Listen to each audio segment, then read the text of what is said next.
শুভেন্দুর প্রথম মন্ত্রিসভায় সীমান্তে কাঁটাতার বসানোর সিদ্ধান্ত, আগ্রাসী আচরণ নয়, আলোচনা চায় বাংলাদেশ।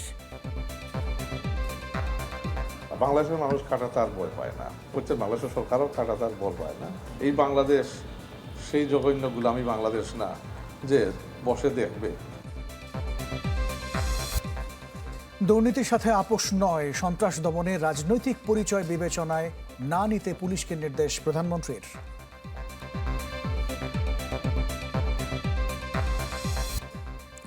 পঞ্চাশ হাজার ছাড়ালো হাম আক্রান্তের সংখ্যা, 4 সপ্তাহের মধ্যে প্রাদুর্ভাব কমার আশা স্বাস্থ্যমন্ত্রীর।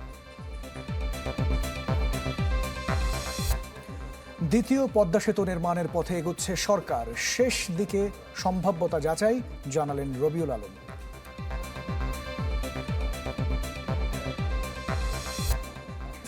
ব্যাংক লুটেরাদের মালিকানায় ফেরার সুযোগ নেই, বিএবি নেতাদের আশ্বস্ত করলেন গভর্নর।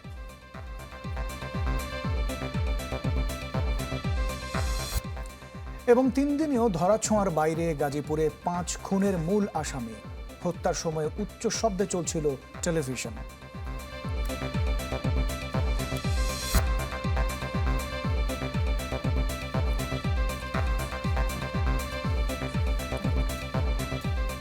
শুভেচ্ছা, আমন্ত্রণ চ্যানেল 24-এর সন্ধ্যে 7টার খবরে। শুনছিলেন সিলন ফ্যামিলি ব্রেইনটি শিরোনামগুলো।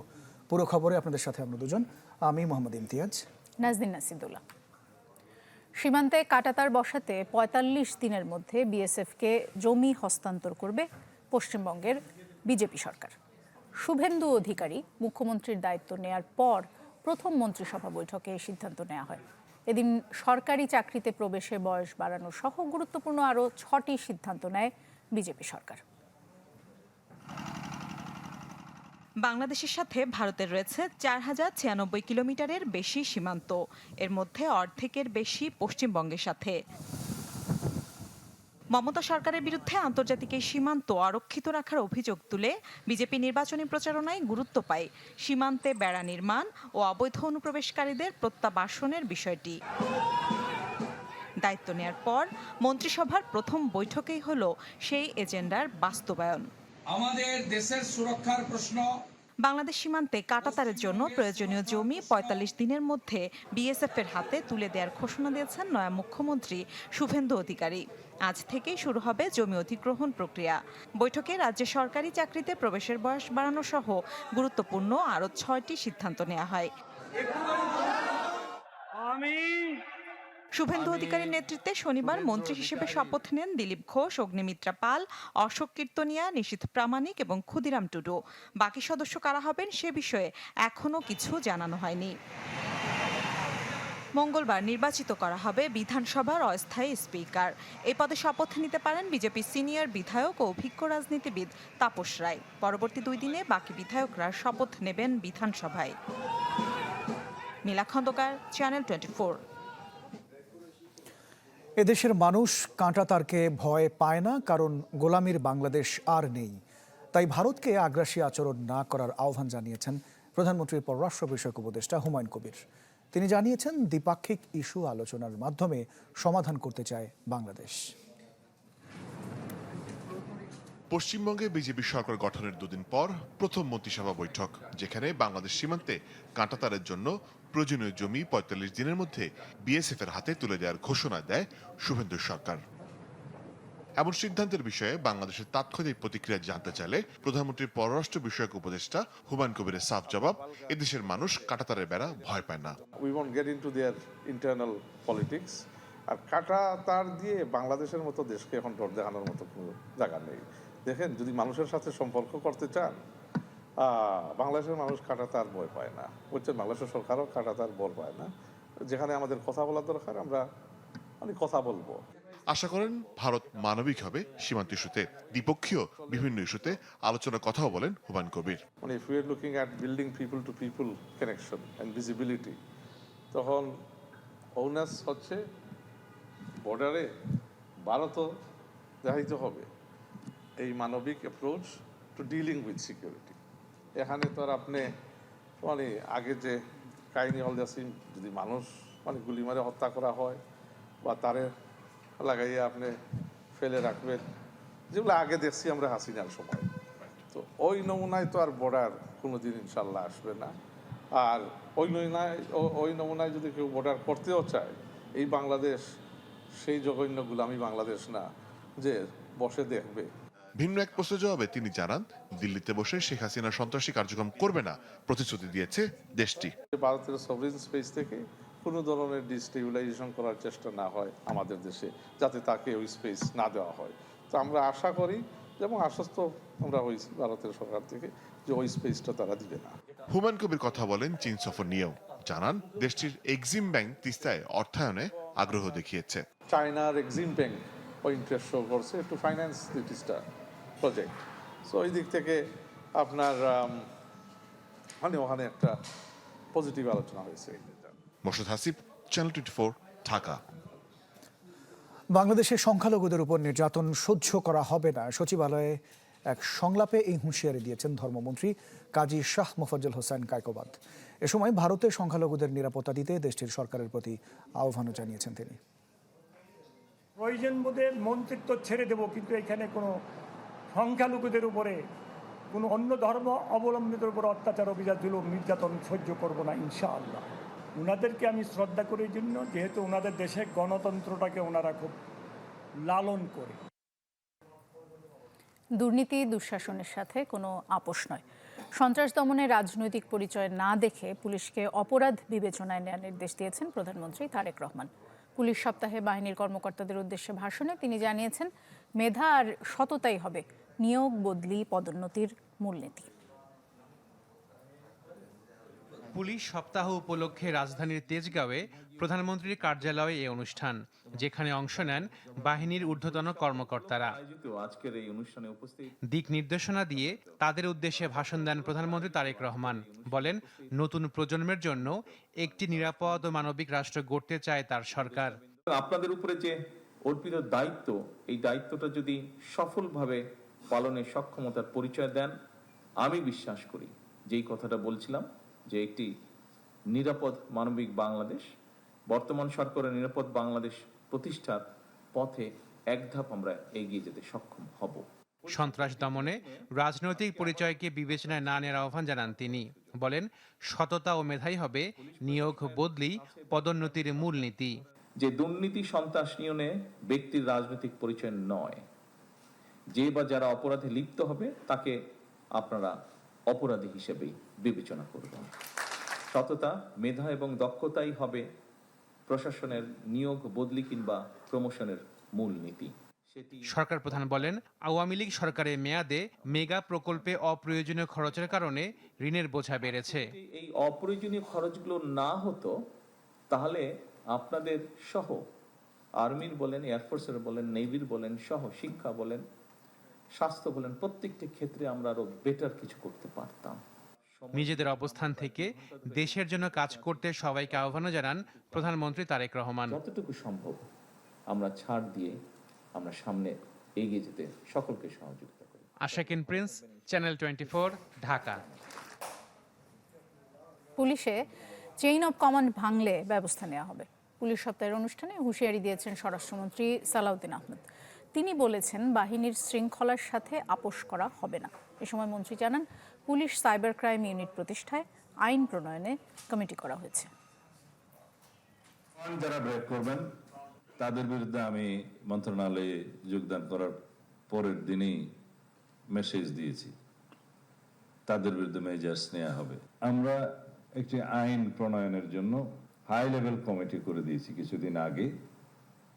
তারা একটা লেজিসলেশন সাজেস্ট করবেন। দ্বিতীয় পদ্মা সেতু নির্মাণের পথে এগুচ্ছে সরকার, সম্ভাব্যতা যাচাইয়ের কাজ শেষ দিকে। সচিবালয়ে এক বৈঠক শেষে এসব জানিয়েছেন সেতুমন্ত্রী শেখ রবিউল আলম। ঈদ যাত্রায় চ্যালেঞ্জ মোকাবেলা এবং সড়কে শৃঙ্খলা রক্ষায় ৬৯টি ভ্রাম্যমাণ আদালত কাজ করবে বলেও জানিয়েছেন মন্ত্রী। প্রমত্তা পদ্মার বুকে প্রথম সেতু নির্মাণের পর ফের জোরসোরে আলোচনায় দ্বিতীয় সেতু তৈরির প্রসঙ্গ। ঈদযাত্রা নিয়ে সচিবালয়ে বৈঠক শেষে সাংবাদিকদের প্রশ্নের জবাবে সড়ক পরিবহন ও সেতু মন্ত্রী জানান, দ্বিতীয় পদ্মা সেতু নির্মাণের পথে এগোচ্ছে বিএনপি সরকার, যার সম্ভাব্যতা যাচাইয়ের কাজ প্রায় শেষের দিকে। আমরা দ্বিতীয় পদ্মা সেতুটা 3টি প্রস্তাবনা আছে, তার 1 নম্বর প্রস্তাবনা আপনি যেটা বলেছেন ওই রুটে আমরা দ্বিতীয় পদ্মা সেতু নির্মাণ করতে চলেছি বলবো আমি এই মুহূর্তে। ফিজিবিলিটি স্টাডি অলরেডি কমপ্লিট, অর্থায়নের জায়গাটা নিয়ে ভাবছি, কথা বলছি, আর ধরেন অন্যান্য প্রাক প্রস্তুতি চলছে। ঈদযাত্রা প্রসঙ্গে রবিউল আলম জানান, বর্ষা মৌসুম ও পশুবাহী যানবাহনের কারণে এবার যানজটের সংখ্যা বেশি। তবে সড়কের শৃঙ্খলা রক্ষায় থাকছে 69টি ভ্রাম্যমাণ আদালত। এছাড়া ঈদের আগে পোশাক শ্রমিকদের ধাপে ধাপে ছুটি দেওয়ার নির্দেশনা দেওয়া হয়েছে। তারা বলেছে কিছু কিছু গার্মেন্টসে এমন অর্ডার থাকে তাদের 2 দিন কাজ করাও জরুরি হয়ে যায়, নতুবা অর্থনৈতিকভাবে তারা দারুণ ক্ষতিগ্রস্ত হয়। তো এটা এখনো পর্যন্ত আমি নিশ্চয়তা দিতে পারছি না। আমাদের দাবি রয়েছে তারা যেন 3 দিনে অথবা 4 দিনে ধাপে ধাপে, যেখানে ওয়ার্ক অর্ডার ওরকম নাই তারা একটু আগে গেল, এই বিবেচনা করার জন্য জোরালো দাবি জানিয়েছি। তার আমাদের মানে নিশ্চিত করেছে, কিন্তু শতভাগ নিশ্চিত হব গতবার যেহেতু হয়নি, তো নিশ্চয়ই সেই আশঙ্কা আমার মধ্যে আছে। হাইওয়ের পাশে বা উপরে কোনোভাবেই পশুর হাট বসানো যাবে না বলে সাফ জানিয়ে দেন মন্ত্রী। হুঁশিয়ারি দেন, বাড়তি ভাড়া আদায় করলে নেওয়া হবে কঠোর ব্যবস্থা। নিশ্চয়ই ধৈর্য ধরুন, ভালো কিছু হবে। ঠিক আছে, আজকের মতো। স্বপ্নিল শাহরিয়ার শিশির, চ্যানেল 24, ঢাকা। ব্যাংক লুটেরাদের মালিকানায় ফেরার কোনো সুযোগ নেই। ব্যাংক মালিকদের সংগঠন বিএবি নেতাদের সাথে বৈঠকে আশ্বাস দিয়েছেন কেন্দ্রীয় ব্যাংকের গভর্নর ডক্টর মোস্তাকুর রহমান। তিনি জানিয়েছেন, একীভূত হওয়া ব্যাংকগুলো ভাঙারও কোনো সম্ভাবনা নেই। দেশের ব্যাংক খাতের চলমান সংকট, সংস্কার, নতুন করে কর্মসংস্থান তৈরিতে কার্যক্রম ও নীতিগত নানা বিষয় বাংলাদেশ ব্যাংকের গভর্নর মোস্তাকুর রহমানের সাথে ব্যাংক মালিকদের সংগঠন বাংলাদেশ অ্যাসোসিয়েশন অব ব্যাংকস বিএবির বৈঠক। বৈঠকে ব্যাংক রেজুলেশনের আইনের 18 ক নিয়ে শঙ্কা প্রকাশ করেন ব্যাংক মালিকরা। জানান, ব্যাংক খাতে লুটপাটে জড়িতরা মালিকানায় ফিরে আসলে ফের অস্থিরতা তৈরি হবে, তলানিতে ঠেকবে গ্রাহকের আস্থা। জবাবে গভর্নর আশ্বস্ত করেন, এই আইন বলে লুটেরাদের ব্যাংকে ফিরে আসার সুযোগ নেই। যারা তো ডুব করে নিয়ে গেছে, ডাকাতি করে নিয়ে গেছে তারা, এখন যদি আমার এই ব্যাংক ফ্রেমের আইন যদি আনা হয় দেশে, তাহলে এটা বিরাট সমস্যার সৃষ্টি করবে এবং সেক্টর আবার সিরিয়াসলি এফেক্টেড হয়ে যাবে। 18 ক অ্যাপ্লিকেশন করে আগের যে মালিকরা ব্যাংক লুটপাট করেছে তাদের ফেরার সুযোগ হবে না। এটা তো আমরা একটু ক্লোজ ডোর ডিসকাশন ছিল, ওখানে আলাপ যেটা হলো যে সেটা হচ্ছে যে কন্ডিশনগুলো আছে সেটা ফুলফিল করে কারোর আশা বোধহয় এটা সম্ভব হবে না আর কি। এটা হচ্ছে আমাদের যেটা আলাপ হলো। আলোচনা হয় বন্ধ কলকারখানা চালু করতে কেন্দ্রীয় ব্যাংকের বিশেষ সুবিধার বিষয়টি নিয়েও। তা যেন ঢালাওভাবে দেয়া না হয়, এ নিয়েও কেন্দ্রীয় ব্যাংককে সতর্ক করেছেন বিএবি নেতারা। ইন্ডাস্ট্রি বন্ধ কেন হয়েছে এটা জানতে হবে আগে আমাদের। Why the industry close down, অনেকগুলো ফ্যাক্টর আছে। এটা পাওয়ারের জন্য হতে পারে, তারপরে বায়ার নাই, ক্রেতা নাই, বিভিন্নভাবে এই পয়সাটা তো আমাদের সেই করা যাবে না। একটা ইন্ডাস্ট্রি প্রোডাকশনটা বেচতে হবে মার্কেটে আপনাকে, যদি কেনাল না থাকে ইন্ডাস্ট্রি চালাবেন কেমন, তাহলে পয়সা দিতে হবে না। উনি যেটা রেকমেন্ড করলো যে যাদের ওয়ার্কিং ক্যাপিটাল দরকার হবে সেটা আমরা আমাদের ব্যাংকিং থেকে আমরা দেখবো যে যাদের অ্যাকচুয়াল জেনুইন ব্যবসা আছে, যাদের ওয়ার্কিং ক্যাপিটাল শর্টেজ আছে তাদেরকে আমরা সাপোর্ট করবো যে প্যাকেজটা আসতেছে সেটার মাধ্যমে। ইসলামী ধারার 5 ব্যাংক একীভূত হয়ে গঠিত হয়েছে সম্মিলিত ইসলামী ব্যাংক। এ নিয়ে কেন্দ্রীয় ব্যাংক ভিন্ন কোনো চিন্তা করছে না বলেও বিএবির বৈঠকে স্পষ্ট বার্তা দেন গভর্নর মোস্তাকুর রহমান। মাসুম মিয়া, চ্যানেল 24, ঢাকা। দর্শক, একটা বিরতি নিচ্ছি, এবার ফিরছি একটু পর, সাথে থাকবেন।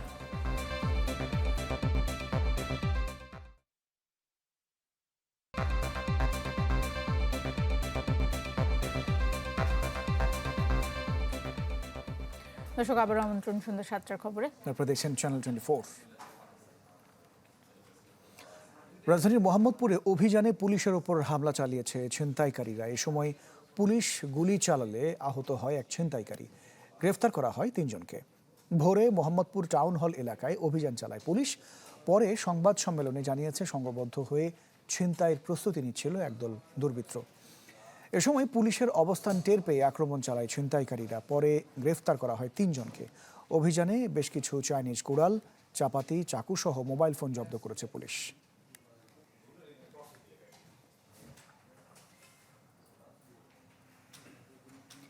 এআই ক্যামেরার আওতায় ট্রাফিক আইন অমান্য করায় 1 সপ্তাহে 300-র বেশি মামলা হয়েছে। এ তথ্য জানিয়েছেন ডিএমপির ভারপ্রাপ্ত কমিশনার মোহাম্মদ সরোয়ার। উত্তরায় ট্রাফিক সিগন্যাল লাইট উদ্বোধন শেষে তিনি বলেন, এটি কোনো শাস্তি নয়, সড়কে শৃঙ্খলা ফিরিয়ে আনতেই এমন উদ্যোগ নেওয়া হয়েছে। জানান, এখন থেকে রোড ক্রসিং বা উল্টো পথে যদি কেউ যানবাহন নিয়ে চলাচলের চেষ্টা করেন, তবে ভিডিওতে তার অপরাধ দেখা যাবে। আপাতত 8টি পয়েন্টে ট্রাফিক সিগন্যাল লাইট বসানো হয়েছে জানিয়েছেন ডিএমপি কমিশনার। তিনি বলেছেন, পর্যায়ক্রমে 30টি পয়েন্টে এই সেবা চালু করা হবে।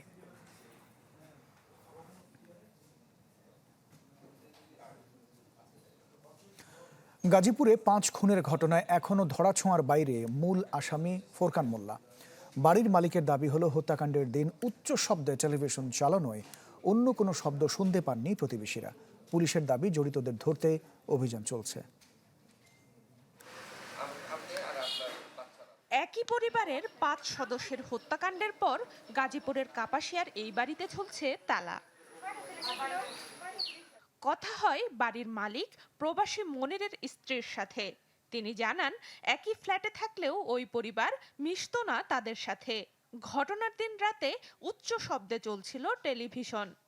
ওনারা সবসময় রাতের দিন আপনার টিভি চালু করে থই এবং সবসময় আপনার লক করে থই এবং তার আগেদের বাসায় আমি কখনো যাই না। পরে তার আত্মীয় স্বজন আসছে, তারা আসছে পরে বলতেছে যে এরকম হয়েছে, পরে তারা আমাকে ডাক দিচ্ছে, পরে আমি গেছি। স্থানীয়রা জানান অভিযুক্ত ফোরকান তার সন্তানদের নিয়ে প্রায়ই এলাকায় ঘুরতে বের হতেন। সন্তানদের প্রতি আদরের কমতি ছিল না, কিন্তু এমন নৃশংস ঘটনায় হতবাক তারা। ফুরকান নামে যে লোকটি, সে কিন্তু তার মেয়েদেরকে নিয়ে ওই গরুর হাটে বসে মানে সময় কাটাইতো আর কি, মানে খুব আদর করতো। কিন্তু এরকম একটা ঘটনা মানে ঘটবে মানে আমরা কল্পনা করি না। অন্য পার্টিতে এরা তো একদম গেছে গা, একটা বাহানা দেখা গেছে গা। একজন গেছে গা বলছে যে আমার হাজবেন্ড সৌদি আরব কোন দেশ থেকে আসছে, গেছে গা হাজবেন্ড রিসিভ করতে, আর আসেনি। আরেকজন অসুস্থতা কইয়া গেছে গা। ফরেনসিক চিকিৎসক বলছেন হত্যার আগে চেতনানাশক খাওয়ানো হয়েছিল কিনা তা জানা যাবে ময়নাতদন্ত রিপোর্ট পাওয়া গেলে। আর অভিযুক্ত ফোরকানকে ধরতে অভিযান চলছে বলে জানিয়েছে পুলিশ সুপার। গলা কেটে হত্যা আপাতত প্রাথমিকভাবে বলছি আমরা, প্রাথমিকভাবে রিপোর্টে আসুক তখন আমরা নিশ্চিত করে বলবো যে ওটার সাথে চেতনানাশক কোনো মানে ম্যাটেরিয়ালস ইউজ করা হচ্ছে। সন্দেহভাজন যেগুলো ছিল আমরা সবগুলোই ওগুলো সিরিয়াল লিস্ট করে ওগুলো ফরেনসিকের জন্য পাঠিয়েছি। আসামি গ্রেপ্তারের ব্যাপারে আমাদের টিম তো কাজ করতেছেই, পাশাপাশি অন্যান্য সংস্থাগুলো কাজ করতেছে। ঘটনার একদিন পর শনিবার রাতে নিহত শারমিনের বাবা বাদী হয়ে কাপাসিয়া থানায় মামলা করেছেন। এতে ফোরকানকে প্রধান আসামি সহ অজ্ঞাত আরো 2-3 জনকে আসামি করা হয়। Desk report, channel 24। 24 ঘন্টার ব্যবধানে নারায়ণগঞ্জের ফতুল্লায় আবারও গ্যাস বিস্ফোরণ। দগ্ধ হয়েছেন বাবা আর 3 সন্তান। গুরুতর অবস্থায় তাদের ভর্তি করা হয়েছে জাতীয় বার্ন ইনস্টিটিউটে। সকাল 6:30টার দিকে শিবু মার্কেটের পাশে কুতুবপুর রাখি বাজার এলাকায় দুর্ঘটনা হয়। প্রতিবেশী মোহাম্মদ ফারুক জানিয়েছেন একতলা ভবনটিতে 3 ছেলে এবং স্ত্রীকে নিয়ে ভাড়া থাকেন আব্দুল কাদের। সকালে তাদের বাসায় বিকট বিস্ফোরণ হয়। বার্ন ইনস্টিটিউটের জরুরি বিভাগের আবাসিক সার্জন ডাক্তার শাওন বিন রহমান জানিয়েছেন দগ্ধ 4 জনের অবস্থায় গুরুতর। এদিকে গতকালের বিস্ফোরণের ঘটনায় দগ্ধ একজন মারা গেছেন।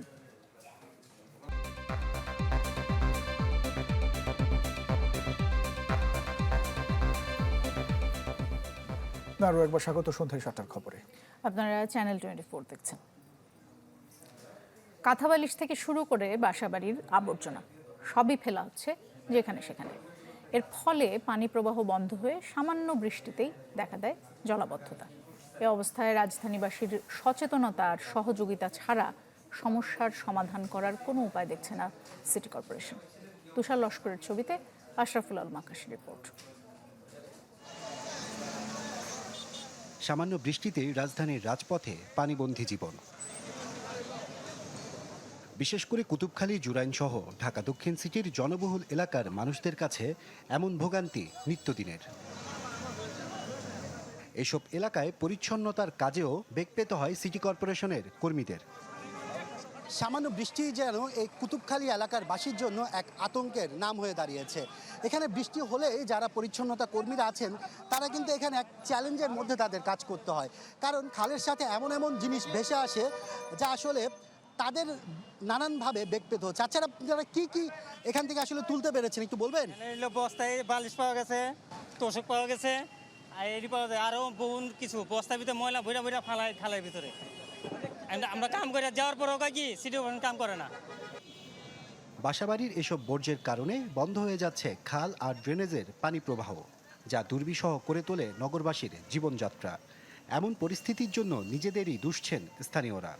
দোকান লাগায় পলিথিনে জাম হয়ে যায়, আর রাত্রে যে গাড়িওয়ালার পর টাকা দিতে হবে পলায় ময়লা ফেলায় রাত্রে। সিটি কর্পোরেশনের তো ম্যাজিস্ট্রেট আছে, আমি অপরাধ করলে আমার মামলা হইব, অসুবিধা কি? একবার মামলা করলে সব ঠিক হয়ে যাবো। ময়লা পানি ভরা এই জন্য দিয়ে ঘুরে আসি, তারপর তো আবার রাস্তা ক্লিয়ার পাই নাই। পোলাপান যে স্কুলে যাওয়া আসা করবে, এই পানির ভিতরে যাওয়া আসা করা সম্ভব না। সিটি কর্পোরেশন বলছে জনগণের সচেতনতা আর সহযোগিতা ছাড়া সমস্যার সমাধান অসম্ভব। আমাদের প্রশাসক মহোদয় যেটা চাচ্ছেন যে আমি 50% এফোর্ট দেবো, আপনারা 50% এফোর্ট দেন, তাহলে কি হলো, আপনারা যদি খালে ময়লা না ফেলি, ড্রেনে ময়লা না ফেলি, তাহলে কিন্তু আমাদের এই এরকম অস্বস্তিকর অবস্থাটা পড়তে হয় না। নিয়মিত খাল ও ড্রেন পরিষ্কার করা হলেও স্থানীয়রা যত্রতত্র আবর্জনা ফেলায় সুফল মিলছে না বলেও দাবি জিএসসিসির। আশরাফুল আলম আকাশ, চ্যানেল 24, ঢাকা। উৎপাদনের দোরগোড়ায় রূপপুরের বিদ্যুৎ, কিন্তু এখনও নির্ধারণ হয়নি বিদ্যুতের দাম। প্রকল্প পরিচালক জানিয়েছেন শিগগিরই চুক্তি হবে বিপিডিবির সাথে। তবে এ নিয়ে বিদ্যুৎ উন্নয়ন বোর্ড বলছে যে দরদাম ঠিক না হওয়ায় আটকে রয়েছে চুক্তি, আর এই জন্য বিদ্যুৎ কেন্দ্র কর্তৃপক্ষকে দুশ্চিন্তারা। শামীমা সুলতানার ধারাবাহিক রিপোর্টের আজকে দেখব ৬৬টি ছবি তুলেছেন জাহাঙ্গীর আলম রতন। দেশের সবচেয়ে ব্যয়বহুল অর্থাৎ 12.65 বিলিয়ন ডলারের প্রকল্প রূপপুর পারমাণবিক বিদ্যুৎ কেন্দ্র। মার্কিন অর্থের বিপরীতে টাকার মান কমায় ব্যয় বেড়েছে প্রায় 26,000 কোটি টাকা। সব মিলে খরচ হবে 1,38,000-এরও কিছু বেশি। বেড়েছে প্রকল্পের মেয়াদও। 2013-14 সালের দিকে ফিজিবিলিটি টেস্ট করে নির্মাণকারী কর্তৃপক্ষ ও ঢাকা বিশ্ববিদ্যালয়ের ব্যুরো অব ইকোনমিক রিসার্চ জানায় $1 বিনিয়োগে রিটার্ন আসবে $158। আর রুশ ফিজিবিলিটি টেস্টে প্রতি কিলোওয়াট বিদ্যুতের দাম ধরা হয় $4.62। কেন্দ্রটি উৎপাদনের দোরগোড়ায়, বাংলাদেশি মুদ্রায় খরচ বাড়ায়, তাই প্রশ্ন উঠেছে শেষ পর্যন্ত কয় টাকায় মিলবে পারমাণবিক বিদ্যুৎ। বেচাকেনার চুক্তি বা কতদূর? বিপিডিবির সাথে চুক্তি করার জন্য এই পাওয়ার পারচেজ এগ্রিমেন্ট নিয়ে আমরা আগিয়েছি। আমরা terms and condition already develop করেছি। ইনফর্মালি আমাদের এই চুক্তিটা তাদের সাথে বিনিময় হয়েছে, তাদের কিছু অবজারভেশন দিয়েছে, আমাদের কিছু অবজারভেশন ছিল। এখন ফর্মালি তাদের সাথে বসে আশা করি কয়েকটা সিটিং দিলে টার্মস অ্যান্ড কন্ডিশনগুলি দাঁড়িয়ে যাবে, দেন আমরা প্রাইস নিয়ে আগাবো। বাংলাদেশ বিদ্যুৎ উন্নয়ন বোর্ড জানায় দাম নির্ধারণে রূপপুর কর্তৃপক্ষের ধীরগতির জন্য এই চুক্তিটি ঝুলে আছে। তাদের পক্ষ থেকে কিছু তথ্যপত্রের ঘাটতি থাকায় এখনো পিপিএ কমপ্লিট হয় নাই। ফিনান্সিয়াল অনেক কিছুই তারা এখন আমাদের শেয়ার করে নাই। ফুয়েলের প্রাইস কেমন হবে, ফুয়েল পরবর্তীতে কিনতে গেলে কেমন পড়বে, ইয়ারলি ফাইন্যান্সিয়াল কিছু তথ্যের ঘাটতি আছে। এটা ওদেরকে আমরা প্রেশার দিচ্ছি, এখন ওরা তো এখনো আমাদের দেয়নি। এটা নির্ভর করতে তারা যত তাড়াতাড়ি দিতে তত তাড়াতাড়ি রিজলভ করবে। শেষ পর্যন্ত পারমাণবিক বিদ্যুৎ জনসাধারণের নাগালের মধ্যে থাকবে কিনা সেটি দেখার অপেক্ষা। শামীমা সুলতানা, চ্যানেল 24, ঢাকা।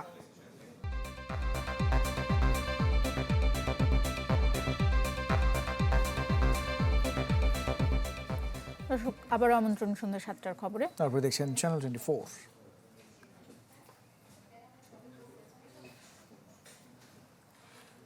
প্রবাসীদের হয়রানি বন্ধে খুব শিগগিরই প্রবাসী কল্যাণ সেল গঠন করা হবে বলে জানিয়েছেন প্রবাসী কল্যাণ ও বৈদেশিক কর্মসংস্থান মন্ত্রী আরিফুল হক চৌধুরী। নিউ ইয়র্ক মহানগর উত্তর বিএনপির সংবর্ধনা ও মতবিনিময় সভায় এই তথ্য জানিয়েছেন তিনি। একজন যুগ্ম সচিবের নেতৃত্বে এই সেলে ইমেইলে অভিযোগ দেয়া যাবে, তদন্তের পর নেওয়া হবে ব্যবস্থা। এই সময় রাজনৈতিক কাদা ছোড়াছড়ি না করে সবাইকে দেশ গঠনে একসাথে কাজ করার আহ্বান জানিয়েছেন মন্ত্রী। যুক্তরাষ্ট্র প্রবাসীদের বিভিন্ন দাবি দেওয়া বাস্তবায়নে সরকার সর্বোচ্চ চেষ্টা করবে বলেও আশ্বাস দিয়েছেন তিনি। সভায় বিএনপির বিভিন্ন পর্যায়ের নেতাকর্মীরা উপস্থিত ছিলেন।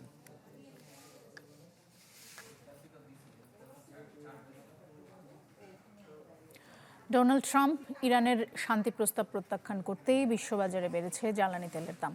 ইরানের যুদ্ধবিরতির প্রস্তাবকে গ্রহণযোগ্য নয় বলে প্রত্যাখ্যান করেন মার্কিন প্রেসিডেন্ট। এরপরই আন্তর্জাতিক বাজারে অপরিশোধিত জ্বালানি তেলের দাম 4% বেশি বেড়ে যায়। ব্রেন্ট ক্রুডের দাম ব্যারেল প্রতি $105 কাছাকাছি পৌঁছেছে। হরমুজ প্রণালীতে উত্তেজনা অব্যাহত থাকলে বৈশ্বিক জ্বালানি সরবরাহ আরও সংকটে পড়তে পারে বলে মনে করেন বিশ্লেষকরা। এদিকে সম্ভাব্য নতুন সংঘাতের শঙ্কায় বিশ্ববাজারেও অস্থিরতা দেখা দিয়েছে। যুদ্ধ বন্ধে মার্কিন প্রস্তাবের জবাব দিয়েছে ইরান, তবে এটিকে অগ্রহণযোগ্য বলে প্রত্যাখ্যান করেছেন মার্কিন প্রেসিডেন্ট। এদিকে ইরানের সামরিক বাহিনী নতুন করে যুক্তরাষ্ট্র ও ইসরায়েলকে হুঁশিয়ারি দিয়ে বলেছে, আগ্রাসন আবার শুরু হলে আরও কড়া পদক্ষেপ নেওয়া হবে। যুক্তরাষ্ট্রের দেয়া 14 দফা প্রস্তাবের জবাব দিয়েছে ইরান। একে সম্পূর্ণ অগ্রহণযোগ্য বলে মন্তব্য করেছেন মার্কিন প্রেসিডেন্ট ডোনাল্ড ট্রাম্প। সামাজিক যোগাযোগ মাধ্যমে দেয়া এক বার্তায় ট্রাম্প বলেন, পাকিস্তানের মাধ্যমে দেয়া তেহরানের প্রস্তাবটি পড়ে দেখেছেন তিনি। প্রস্তাবটি তার পছন্দ হয়নি। ওয়াশিংটন ও তেহরান দুপক্ষই আনুষ্ঠানিকভাবে প্রস্তাবের বিস্তারিত প্রকাশ করেনি, তবে আলোচনার মূল বাধাগুলো সামনে এসেছে। বিশ্লেষকরা বলছেন, সবচেয়ে বড় বিরোধ ইরানের পারমাণবিক কর্মসূচি নিয়ে। যুক্তরাষ্ট্র চায় এই কর্মসূচি বন্ধ হোক। ইরানের ইউরেনিয়াম মজুত নিয়েও আপত্তি তাদের। হরমুজ প্রণালী নিয়েও দুই পক্ষের অবস্থান বিপরীতমুখী। এমন অবস্থায় ইরানের হুঁশিয়ারি, যুক্তরাষ্ট্র ও ইসরায়েল আবার হামলা করলে বিস্ময়কর পদক্ষেপের মুখোমুখি হবে। শত্রুরা যদি আবারও ভুল সিদ্ধান্ত নেয় এবং আগ্রাসন চালায়, তাহলে তারা নতুন ও বিস্ময়কর বিকল্পের মুখোমুখি হবে। যুদ্ধ এমন এক পর্যায়ে যাবে যা তারা কল্পনাও করেনি। এই হুঁশিয়ারির মধ্যেই উপসাগরীয় অঞ্চলে ছড়িয়ে পড়েছে আতঙ্ক। কুয়েতের সংযুক্ত আরব আমিরাতের আকাশে শনাক্ত হয়েছে একাধিক ড্রোন। কাতার জানিয়েছে তাদের জলসীমায় একটি বাণিজ্যিক জাহাজে ড্রোন হামলা হয়েছে। এদিকে লেবাননে হামলা অব্যাহত রেখেছে ইসরায়েল। এতে 24 ঘন্টায় 2 চিকিৎসা কর্মী সহ নিহত হয়েছেন অর্ধশতাধিক মানুষ। ঋতু সাহা, চ্যানেল 24। দর্শক, এই ছিল সন্ধ্যে 7টার খবরে। বিশ্বের যে কোনো প্রান্ত থেকে সবশেষ খবর জানতে ভিজিট করুন আমাদের ফেসবুক পেজ, ইউটিউব চ্যানেল আর ওয়েবসাইট। অনেক ধন্যবাদ সঙ্গে থাকার জন্য। ধন্যবাদ।